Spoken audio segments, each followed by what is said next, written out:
नमस्कार दोस्तों, welcome to Sambhav education. This is Aryan Shukla. दोस्तों, आज की क्लास में हम हिंदी के मोस्ट इम्पॉर्टेंट क्वेश्चन डिस्कस करेंगे। ये क्वेश्चन इसलिए इम्पॉर्टेंट हैं क्योंकि ये क्वेश्चन बीएड प्रवेश परीक्षाओं में कई बार पूछे गए हैं। तो आप लोग क्लास को ध्यान से देखिएगा एंड क्लास के अंत में बताइए कि आपके 25 में से कितने क्वेश्चन राइट निकले, क्योंकि आज की क्लास में हम 25 क्वेश्चन डिस्कस करेंगे। इंपॉर्टेंट क्वेश्चन है, टॉप के क्वेश्चन है।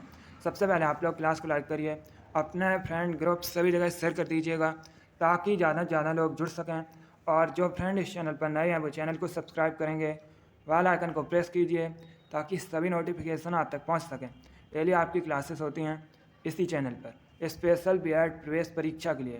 तो आप लोग डेली क्लासेस को ज्वाइन कीजिएगा जो स्पेशल बीएड एंट्रेंस एग्ज़ाम के लिए होती हैं। दोस्तों, चलिए शुरू करते हैं आज की क्लास। क्वेश्चन नंबर फर्स्ट के लिए आंसर करिए। इंपॉर्टेंट क्वेश्चन है, ये क्वेश्चन आपके एग्जाम में पूछा हुआ क्वेश्चन है। आपको बताना है कादम्बरी के लेखक कौन है। बताइएगा कादम्बरी के लेखक कौन है। वैसे ये क्वेश्चन दोस्तों जीके में भी पूछा जाता है और हिंदी में भी। बताइएगा कादम्बरी के लेखक कौन है। Option number A Harsh, option number B Banabhatta, option number C Raskhan या ऑप्शन नंबर डी बिहारी। आपको बताना है कादम्बरी के लेखक कौन है। Right answer option number B होगा Banabhatta. Yes, option number B correct answer है। कादम्बरी के लेखक बाणभट्ट है, इसलिए option number B correct answer होगा। अगर आपसे पूछा जाए हर्षचरित के लेखक कौन है, तब भी आप लोग याद रखिएगा बाणभट्ट। आगे बढ़ते हैं, अब आंसर करिए क्वेश्चन नंबर 2 के लिए। आपको बताना है वीजक के रचयिता कौन है। बताइएगा वीजक इसके रचयिता कौन है। दोस्तों, आपके एग्जाम में हिंदी के इसी लेवल के क्वेश्चन पूछे जाते हैं। इसमें से कुछ ऐसे क्वेश्चन भी हैं जो आपके एग्जाम में कई बार पूछे गए हैं। तो आप लोग ध्यान से क्लास को देखिए और क्लास के अंत में अपना स्कोर ज़रूर बताइएगा कि आपके कितने क्वेश्चन राइट निकले। अभी आंसर करिए क्वेश्चन नंबर 2 के लिए। आपको बताना है वीजक के रचयिता कौन है। Good, right answer option number A होगा Kabir. Yes, option number A correct answer है। दोस्तों, वीजक के रचयिता कबीर हैं, इसलिए option number A correct answer होगा। अगला क्वेश्चन देखते हैं। क्वेश्चन नंबर 3 के लिए आंसर करिए। क्वेश्चन है मत्स्यशाला के रचयिता कौन है। आपको बताना है मत्स्यशाला इसके रचयिता कौन है। Option number A Neeraj, option number B Harivansh Rai Bachchan, option number C Vishnu Prabhakar या option number D Shiv Prasad Singh. बताइएगा मत्स्यशाला के रचयिता कौन है। Right answer option number B होगा Harivansh Rai Bachchan. Yes, option number B correct answer है। दोस्तों, मत्स्यशाला के रचयिता हरवंश राय बच्चन है, इसलिए option number B correct answer होगा। आगे बढ़ते हैं, क्वेश्चन नंबर 4 के लिए आंसर करिए। ये क्वेश्चन आपके एग्जाम में पूछा हुआ क्वेश्चन है, इसी प्रकार से पूछा गया था। आपको बताना है शांति दूत में कौन सा समास है।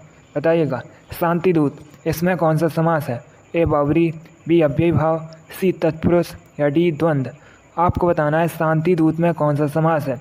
क्वेश्चन नंबर 4 के लिए आंसर करिए। वेरी गुड, इसका right answer option number C होगा तत्पुरुष। Yes, option number C correct answer है। दोस्तों, शांति दूत में तत्पुरुष समास है, इसलिए option number C correct answer है। वेरी गुड, इसी प्रकार से आंसर करिए। बहुत अच्छे दोस्तों, आगे बढ़ते हैं। अब आंसर करिए क्वेश्चन नंबर 5 के लिए। ये भी क्वेश्चन आपके एग्जाम में पूछा हुआ क्वेश्चन है। आपको बताना है विनय पत्रिका किसकी कृति है। बताइएगा विनय पत्रिका किसकी कृति है। वेरी गुड, डेली आपकी क्लास होती है स्पेशल आपके एग्जाम के लिए, तो आप लोग डेली क्लास को ज्वाइन कीजिएगा। इसका right answer option number B होगा Tulsidas. Yes, option number B correct answer है।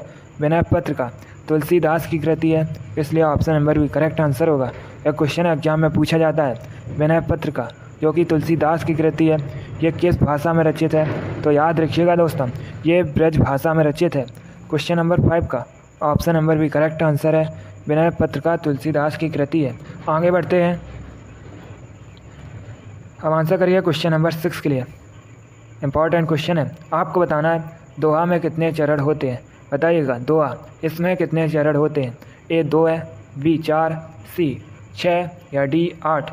आपको बताना है दोहा में कितने चरण होते हैं। आंसर करिए क्वेश्चन नंबर 6 के लिए। तो का मत लगाइए, पहले ऑप्शन पढ़िए ध्यान से, उसके बाद ही आंसर करिएगा। Very good, right answer option number B होगा 4। Yes, option number B correct answer है। दोस्तों, दोहा में 4 चरण होते हैं, इसलिए option number B correct answer होगा। जिसने भी क्वेश्चन नंबर 6 का ऑप्शन नंबर बी दिया है उनका राइट आंसर है। Very good. तो आप लोग याद रखिएगा, दुआ में 4 चरण होते हैं। आगे बढ़ते हैं। अब आंसर करिए क्वेश्चन नंबर 7 के लिए। अच्छा क्वेश्चन है। आपको बताना है ध्रुव सामनी के रचयिता कौन है। बताइएगा ध्रुव सामनी का रचयिता कौन है। जिसने अभी लाइक नहीं किया एक बार लाइक करिए, अपने फ्रेंड ग्रुप सभी जगह शेयर कर दीजिएगा ताकि ज़्यादा से ज़्यादा लोग जुड़ सकें। और जो फ्रेंड इस चैनल पर नए हैं वो चैनल को सब्सक्राइब करेंगे, बेल आइकन को प्रेस कीजिए ताकि सभी नोटिफिकेशन आप तक पहुंच सकें। गुड।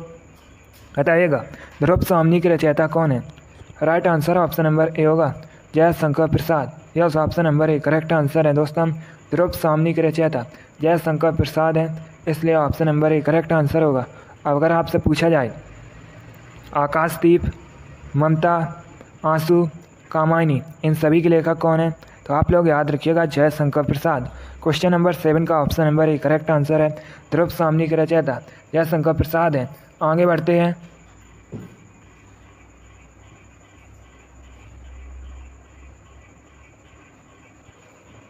चलिए आंसर करिए क्वेश्चन नंबर 8 के लिए।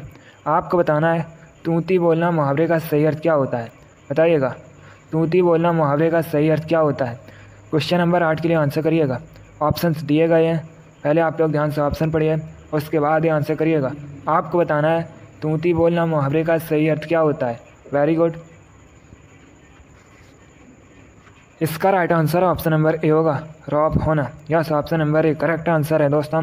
तूती बोलना मुहावरे का सही अर्थ होता है रॉब होना, इसलिए option number A correct answer है। आगे बढ़ते हैं। आप क्वेश्चन नंबर 9 के लिए आंसर करिए। यह भी अच्छा क्वेश्चन है। आपको बताना है गबन किस लेखक की कृति है। बताइएगा गबन के लेखक कौन है। सभी लोग क्वेश्चन नंबर 9 के लिए आंसर करिए। यह भी क्वेश्चन वैसे आपके एग्जाम में पूछा हुआ क्वेश्चन है, इसी प्रकार से पूछा गया था। आपको बताना है गबन किस लेखक की कृति है। क्वेश्चन नंबर 9 के लिए आंसर करिएगा। Right answer option number C होगा Munshi Premchand. Yes, option number C correct answer है दोस्तों। गबन मुंशी प्रेमचंद की कृति है, इसलिए option number C correct answer होगा। अब अगर आपसे पूछा जाए गोदान के लेखक कौन है, तब भी आप लोग याद रखिएगा मुंशी प्रेमचंद। और एक क्वेश्चन पूछ लेते हैं कि कर्मभूमि के लेखक कौन है, तब भी आप लोग याद रखिए मुंशी प्रेमचंद। क्वेश्चन नंबर 9 का option number C correct answer है। गबन के लेखक मुंशी प्रेमचंद हैं। आगे बढ़ते हैं।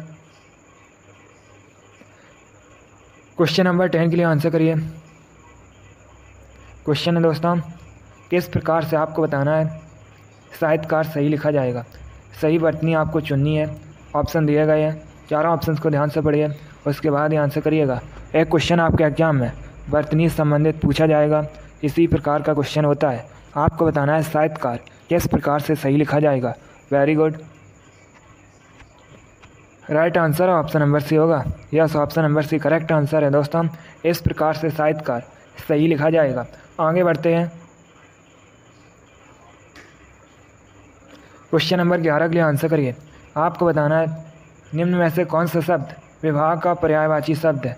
बताइएगा विवाह का पर्यायवाची शब्द कौन सा है। ऑप्शंस दिए गए हैं। गुड। इसका right answer option number A होगा। Yes, option number A correct answer है। वेरी गुड, बहुत अच्छे दोस्तों।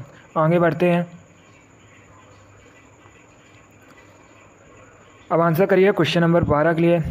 आपको बताना है आजन्म में कौन सा समास है। बताइएगा आजन्म में कौन सा समास है। ए कर्मधारय, बी तत्पुरुष, सी द्विगु या डी अव्ययी भाव। आपको बताना है आजन्म में कौन सा समास है। वेरी गुड, बहुत अच्छे।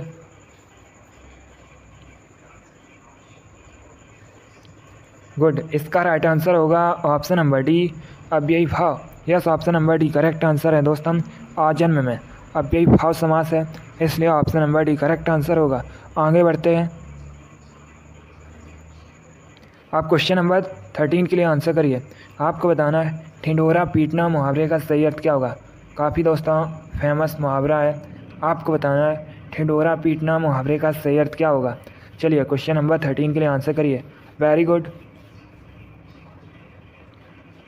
बताइएगा ढिंढोरा पीटना मुहावरे का सही अर्थ क्या होता है।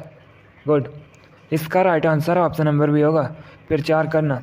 Yes, option number B correct answer है दोस्तों। ठिंडोरा पीटना मुहावरे का सही अर्थ होता है प्रचार करना, इसलिए option number B correct answer होगा। आगे बढ़ते हैं। अब आंसर करिए क्वेश्चन नंबर 14 के लिए। आपको बताना है चंद्रकांता किस लेखक की कृति है।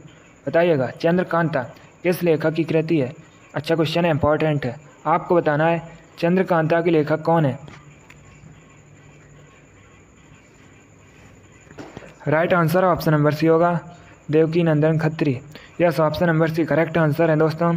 चंद्रकांता के लेखक देवकी नंदन खत्री है, इसलिए option number C correct answer है। जिसने भी क्वेश्चन नंबर 14 का ऑप्शन नंबर सी दिया है उनका राइट आंसर है। वेरी गुड, बहुत अच्छे दोस्तों। तो आप लोग याद रखिएगा चंद्रकांता के लेखक देवकी नंदन खत्री हैं। आगे बढ़ते हैं।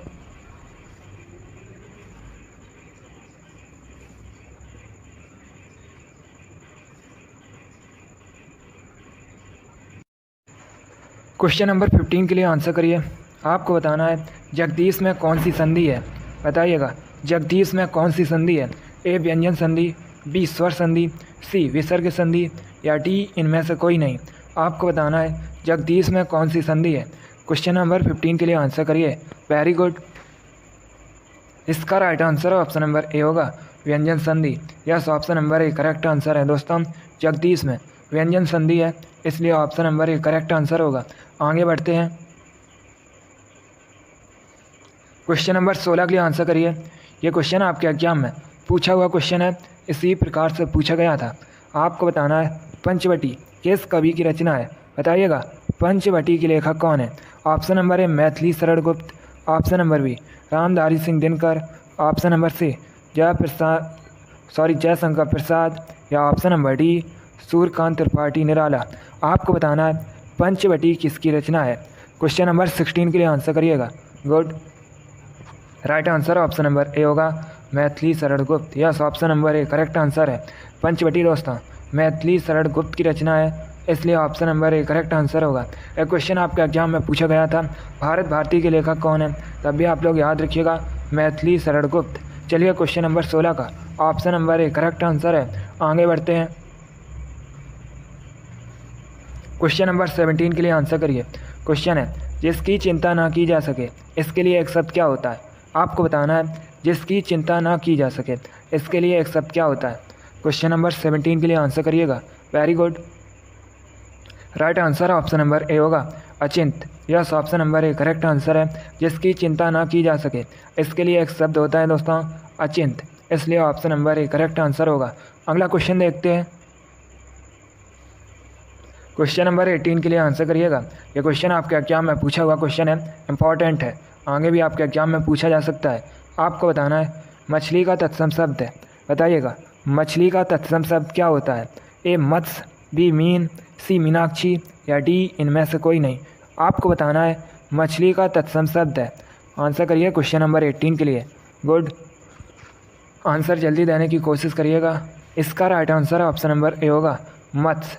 Yes, option number A correct answer है दोस्तों। मछली का तत्सम शब्द मत्स्य होता है, इसलिए option number A correct answer है। आगे बढ़ते हैं। क्वेश्चन नंबर 19 के लिए आंसर करिए। आपको शुद्ध वर्तनी का चयन करना है। आपको बताना है पौराणिक किस प्रकार से सही लिखा जाएगा। 4 ऑप्शन दिए गए हैं, बताइएगा कौन सा ऑप्शन करेक्ट है। आपको बताना है पौराणिक किस प्रकार से सही लिखा जाएगा। गुड, इसका right answer option number B होगा। Yes, option number B correct answer है। इस प्रकार से पौराणिक सही लिखा जाएगा। आगे बढ़ते हैं। क्वेश्चन नंबर 20 के लिए आंसर करिए। क्वेश्चन है दोस्तों मोर नाच रहा है, इस वाक्य में मोर क्या है। आपको एक वाक्य दिया गया है मोर नाच रहा है, इस वाक्य में दोस्तों मोर क्या है। पहले ध्यान से ऑप्शन पढ़िए, उसके बाद ही आंसर करिएगा। वेरी गुड, तुक्का मत लगाइए। Correct answer option number D होगा जातवाचक संज्ञा। Yes, option number D correct answer है दोस्तों। मोर नाच रहा है, इस वाक्य में मोर जातवाचक संज्ञा है, इसलिए option number D correct answer होगा। आगे बढ़ते हैं। क्वेश्चन नंबर 21 के लिए आंसर करिए। यह भी क्वेश्चन आपके एग्जाम में पूछा हुआ क्वेश्चन है। अब आपको बताना है उल्लू का तत्सम शब्द क्या होता है। बताइएगा उल्लू का तत्सम शब्द क्या होता है। क्वेश्चन नंबर 21 के लिए आंसर करिए। वेरी गुड, इसका right answer option number B होगा उलूक। Yes, option number B correct answer है। उल्लू का तत्सम शब्द उलूक होता है, इसलिए option number B correct answer होगा। आगे बढ़ते हैं, क्वेश्चन नंबर 22 के लिए आंसर करिए। अच्छा क्वेश्चन है दोस्तों, आहर शब्द का विलोम क्या होता है? आपको बताना है आहर शब्द का विलोम क्या होता है। ऑप्शन नंबर ए अलग, ऑप्शन नंबर बी विसर्जन, ऑप्शन नंबर सी निराहार या ऑप्शन नंबर डी अनिच्छा। आपको बताना है आहर शब्द का विलोम क्या होता है। Right answer option number C होगा निराहार। Yes, option number C correct answer है दोस्तों। आहर शब्द का विलोम निराहार होता है, इसलिए option number C correct answer होगा। आगे बढ़ते हैं, क्वेश्चन नंबर 23 के लिए आंसर करिए। आपको बताना है आलोचना करने वाला, इसके लिए एक शब्द क्या होता है? बताइएगा, आलोचना करने वाला, इसके लिए एक शब्द क्या होता है? चलिए आंसर करिए क्वेश्चन नंबर 23 के लिए। इसका राइट आंसर होगा ऑप्शन नंबर सी आलोचक। Yes, option number C correct answer है दोस्तों। आलोचना करने वाला, इसके लिए एक शब्द आलोचक होता है, इसलिए option number C correct answer होगा। आगे बढ़ते हैं, क्वेश्चन नंबर 24 के लिए आंसर करिए। आपको बताना है परतंत्र का विलोम क्या होता है? बताइएगा, परतंत्र का विलोम क्या होता है? क्वेश्चन नंबर 24 के लिए आंसर करिए। आपको बताना है परतंत्र का विलोम शब्द क्या होता है? Good, right answer option number A होगा स्वतंत्र। Yes, option number A correct answer है। परतंत्र का विलोम स्वतंत्र होता है, इसलिए option number A correct answer है। आगे बढ़ते हैं, आज का लास्ट क्वेश्चन आपके सामने है। क्वेश्चन नंबर 25 है। बताइएगा प्रवेश शब्द का विलोम क्या होता है? आपको बताना है प्रवेश शब्द का विलोम शब्द क्या होता है। सभी लोग आंसर करिएगा।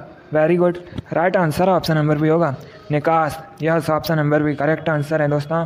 प्रवेश का विलोम निकास होता है, इसलिए option number B correct answer है। वेरी गुड, बहुत अच्छे दोस्तों, गुड। चलिए दोस्तों, आज की क्लास में हमने हिंदी के इंपॉर्टेंट क्वेश्चन डिस्कस किए with extra fact. I hope आप सभी को ये क्वेश्चन समझ आए होंगे। सो लाइक करिए, शेयर करिए। चैनल पर नए हैं तो चैनल को सब्सक्राइब कीजिए, बेल आइकन को प्रेस कीजिए ताकि सभी नोटिफिकेशन आप तक पहुंच सकें। हिंदी के प्रश्न इसी प्रकार से आपके एग्जाम में पूछे जाते हैं, इसी लेवल के। तो आप लोग अपना स्कोर कमेंट बॉक्स में ज़रूर बताइए कि आपके कितने क्वेश्चन राइट निकले।